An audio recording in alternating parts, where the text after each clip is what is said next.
Hello friends, मेरा नाम अनुराधा है। तो आज की जो मेरी स्टोरी है वो ईमानदारी, मेहनत और सच्चाई के ऊपर है। आई होप आपको पसंद आएगी। तो मैं शुरू करती हूँ, लेकिन उससे पहले मेरी एक शायरी जो मैं आपके नज़र करती हूँ, पसंद आए तो वीडियो को लाइक ज़रूर करें। चलता चला जा राह जो चुनी तूने, चलता चला जा राह जो चुनी तूने, देखना ज़रा राह में कांटे बहुत आएंगे, देखना ज़रा राह में कांटे बहुत आएंगे, शोर हंसी का तेरे चारों ओर होगा, शोर हंसी का तेरे चारों ओर होगा, मज़ा तो तब आएगा जब तू न कमज़ोर होगा, मज़ा तो तब आएगा जब तू न कमज़ोर होगा। तो आई होप दोस्तों मेरी ये शायरी आपको पसंद आई होगी। तो आज की जो स्टोरी है उसका जो एक हीरो मैं कहना चाहूँगी, उसका जो मुख्य पात्र है वो राघव है।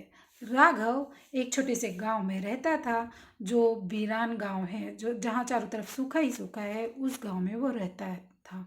उसके माँ बाप उसको लेकर बहुत चिंतित और बहुत परेशान रहते थे, क्योंकि वो बहुत सीधा, ईमानदार, सच्चा लड़का था। तो उसके माँ बाप सोचते थे ये जीवन में क्या करेगा, इतना सीधा, ईमानदार और सच्चा है कि ये कैसे अपना ज़िंदगी को जिएगा, निकालेगा। तो जब वो देखता था कि मेरे माँ बाप बहुत परेशान हैं, तो वो एक दिन वो सोचता है कि मैं ये गांव में अब नहीं रहूँगा, मैं इस गांव को छोड़ के चला जाऊँगा। उसको गुस्सा आ जाता है कि मेरे माँ बाप रोज़ मुझे परेशान करते हैं, तुम ऐसे हो, तुम ऐसे हो।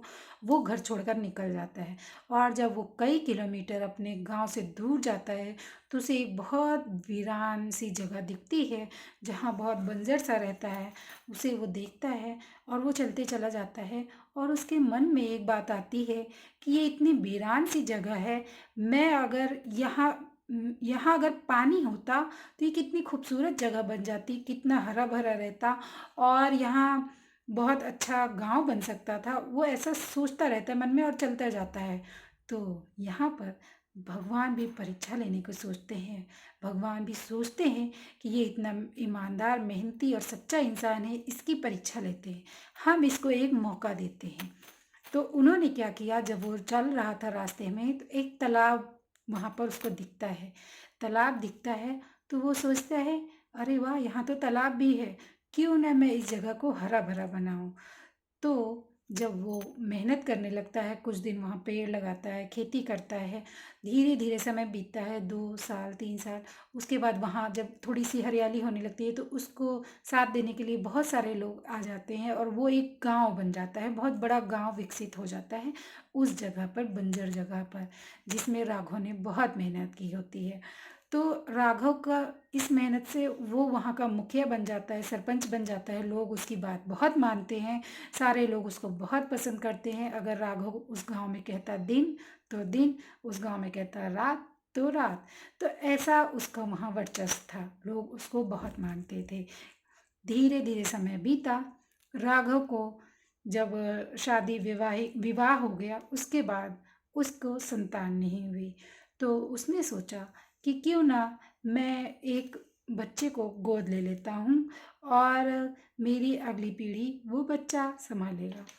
तो फिर राघव ऐसा सोचता है कि मैं एक बच्चे को गोद ले लेता हूँ। फिर वो सारे गांव में ऐलान करवाता है कि मैं एक बच्चे को गोद लेना चाहता हूँ। सारे लोग जो जो जिनके माँ बाप मुझे अपने बच्चे को गोद देना चाहते हैं, वो इस दिन इस समय पर आकर मुझे मिले। ऐसा अनाउंसमेंट पूरे गांव में हो जाता है। बहुत सारे माँ बाप चाहते थे कि मेरा बच्चा राघव का बच्चा बन के जिए, क्योंकि वो कितना ईमानदार, मेहनती और कितना नाम है इनका गांव में, सभी यही चाहते थे। तो जब सारे बच्चे इकट्ठा हो गए उसके वहाँ पे सरपंच के घर पर, तो उसने सब बच्चों को, राघव ने सब बच्चों को एक एक बीज दिया, एक एक बीज सबको दिया। और जितने बच्चे थे सबको एक एक बीज दिया। बच्चों को बोला कि इसे तुम गमले में लगाना, और 6 महीने बाद जिसके गमले में पौधा सबसे बड़ा होगा उसको मैं गोद ले लूँगा।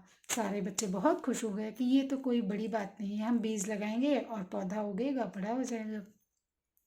यहाँ पर एक छोटा बच्चा था, जो 6 महीने का समय मिला था, जो 6 महीने से बीज के में पानी डाल रहा था, लेकिन पौधा तो निकल ही नहीं रहा था। तो उसने सोचा कि मेरे गमले में पौधा क्यों नहीं निकल रहा है, समय तो पूरा हो चुका, अब हमें जाना भी है गमलों को लेके दिखाने, तो पौधा निकला ही नहीं। तो सारे फिर 6 महीने का समय बीत गया, सारे बच्चे अपने अपने गमले लेकर राघव के घर पहुंच गए। 6 महीने बाद जब सबके गमले में पौधे आ चुके थे, जब राघव ने देखा कि सबके गमले में पौधे आ चुके हैं, सारे बच्चे एक बच्चे के ऊपर हंस रहे थे जिसके गमले में पौधा नहीं निकला था। अब वो बच्चा बहुत शर्मा रहा था कि मेरे मेरे गमले में ऐसा क्या हो गया कि पौधा निकला ही नहीं, मैंने तो बहुत पानी डाला था। तो फिर सारे बच्चे उसको देखकर हंस रहे थे। तो राघव ने मुस्कुराते हुए बोला बच्चों से कि बच्चों, आप इसके ऊपर मत हंसो, मैंने जो बीज दिए थे वो बीज नहीं थे, वो छोटे छोटे कंकड़ थे जिनमें पौधा आना ही नहीं था। ये वो लड़का है जिसने वही गमला लेके आया है जो मैंने बीज दिया था, उसी गमले को, उसी बीज को उसी गमले में डाल के लाया है। और ये बहुत ईमानदार बच्चा है क्योंकि इसने दूसरा पौधा उसमें नहीं लगाया है, इसलिए मैं इस बच्चे को गोद लूँगा। तो आई होप दोस्तों आपको मेरी ये कहानी पसंद आई होगी। तो मैं ये कहना चाहती हूँ, जिसने ईमानदारी की परीक्षा दी होगी, दिया है, ईमानदारी के स्वाद को चखा है, वो अगले ईमानदार इंसान को ज़रूर पहचानता है और उसको सराहता है। तो इस पे मेरी 4 लाइनें मैं और बोलना चाहूँगी, मेरी शायरी की 4 लाइनें। आई होप आपको पसंद आएगा, तो मेरे वीडियो को लाइक ज़रूर कर दिया करें। सब्र कर, काम कोई बड़ा तू कर, सब्र कर, काम कोई बड़ा तू कर, इनाम वो देगा तू किसी से न डर, इनाम वो देगा तू किसी से न डर, सारी मुश्किलें पीछे छूट जाएंगी, सारी मुश्किलें पीछे छूट जाएंगी, थोड़ा और सब्र रख, सामने मंजिल भी आएगी, थोड़ा और सब्र रख, सामने मंजिल भी आएगी। तो शुक्रिया दोस्तों, आई होप आपको मेरे वीडियोस पसंद आ रहे हों। तो मेरे चैनल को सब्सक्राइब करें, लाइक करें, शेयर करें, कमेंट पे लिखें कि आपको कैसे लग रहे हैं मेरी शायरी और मेरी कहानियाँ। शुक्रिया।